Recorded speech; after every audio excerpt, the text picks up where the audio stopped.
उत्तर प्रदेश के मुरादाबाद में बुलडोजर कार्रवाई ने एक परिवार की जिंदगी उजाड़ दी। जिला प्रशासन की कार्रवाई से परेशान होकर भाजपा नेता के भाई चेतन सैनी ने खुदकुशी कर ली।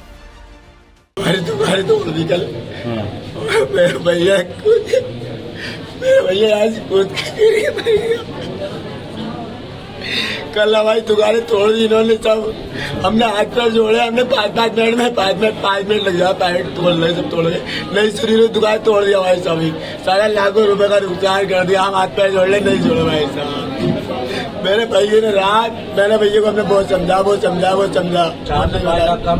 हम उससे कह रहे कि भाई साहब 5 मिनट का समय दे दो, 5 मिनट का समय दो। उसने समय नहीं दिया, हमें बिल्कुल समय नहीं दिया। कह रहे तुम कौन डंडे लेके चल रहे, मारने के लिए चल रहे, हमें मारने के लिए चल रहे। और फिर क्या तोड़ दी, सब तोड़ दी, बुलडोजर लाकर तोड़ दी, सब तोड़ दी। सारा इतना सा भी समय नहीं दिया, सब तोड़े आ रहे, सब तोड़ दिया, सब जितना सामान था हमारा सेफ सारा नाश हो रहा। चेतन सैनी भाजपा नेता का भाई था। दोनों भाई मिलकर मुरादाबाद की मंडी समिति में पिता के नाम से दुकान को चलाते थे, लेकिन जब दुकान पर चला बुलडोजर तो चेतन ये सदमा नहीं झेल सका। माल कर ले गए तो करते हम जा रहे कारोबार व्यवहार जो करते हैं हम सारा सबका सपोर्ट उठ के पूरी दुकानें तोड़ दी, जो माल था वो खराब हो गया हमारा। अच्छा, चेतन से बात हुई आपकी, कुछ कहा उन्होंने? हाँ, वो उसने किसी से कुछ नहीं कहा। वहाँ से आके डिप्रेशन में इतना था, उसने किसी से कुछ कहा ही नहीं। मैंने समझाया उससे, किसी से कुछ कहा नहीं, सुनी अपना सारा। परिवार का आरोप है कि प्रशासन ने बिना कोई नोटिस दिए दुकान तोड़ दी। इस कार्रवाई से चेतन मानसिक तनाव में आ गया और आत्महत्या कर ली। मृतक चेतन सैनी भाजपा मंडल उपाध्यक्ष गजेंद्र सिंह के बड़े भाई थे। देर रात उन्होंने घर की छत से छलांग लगाकर आत्महत्या कर ली। मामला गंभीर होते देख खुद उप मुख्यमंत्री ब्रजेश पाठक परिवार से मिलने पहुंचे। उन्होंने दुख जताया और पीड़ित परिवार की हर संभव मदद का भरोसा देने के साथ साथ मामले में संलिप्त अधिकारियों के खिलाफ सख्त कार्रवाई का आश्वासन दिया। हर स्थिति में पीड़ित परिवार को न्याय मिलेगा, दोषियों को बख्शा नहीं जाएगा, कड़ी कार्रवाई होगी। हमने शासन में बैठे उच्च अधिकारियों को अवगत कराया है और कड़ी कार्रवाई होगी जो कि लेसन बने। इसको हम बिल्कुल बर्दाश्त नहीं करेंगे। जो अधिकारियों की मनमानी हो रही है मुरादाबाद के अंदर, हमारे कार्यकर्ता पर जिस ढंग से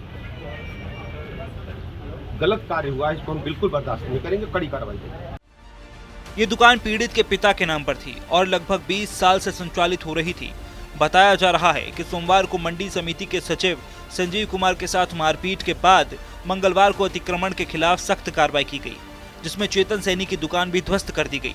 हालांकि दिन में हुई बुलडोजर की कार्रवाई के बाद मंगलवार की देर शाम नगर विधायक रितेश गुप्ता, मेयर विनोद अग्रवाल समेत कई बीजेपी नेताओं ने डीएम से मुलाकात की थी।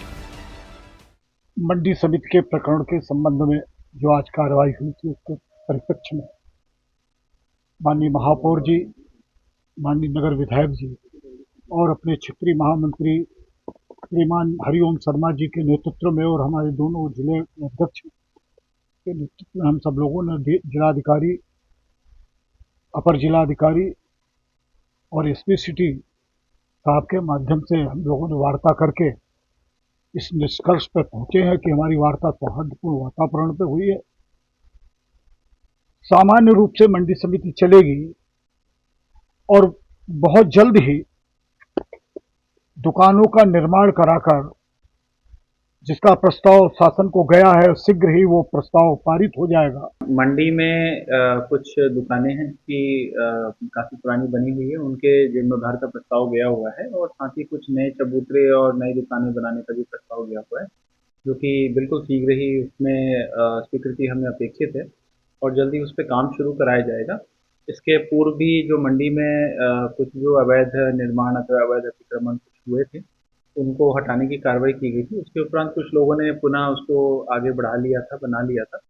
तो आज फिर से कुछ जो अवैध अतिक्रमण थे उनको हटाया गया है। इसमें उद्देश्य किसी व्यवसाय को बाधित करना या किसी को परेशान करना नहीं है और जो भी वहाँ पे लाइसेंसीधारी हैं उनको हम लोग फैसिलिटेट करेंगे, उसमें कहीं कोई दिक्कत नहीं आएगी। लेकिन क्योंकि अवैध अतिक्रमण जो नया निर्माण इत्यादि होना है उसमें बाधक था, इसके लिए उसको आज ये कार्रवाई की गई।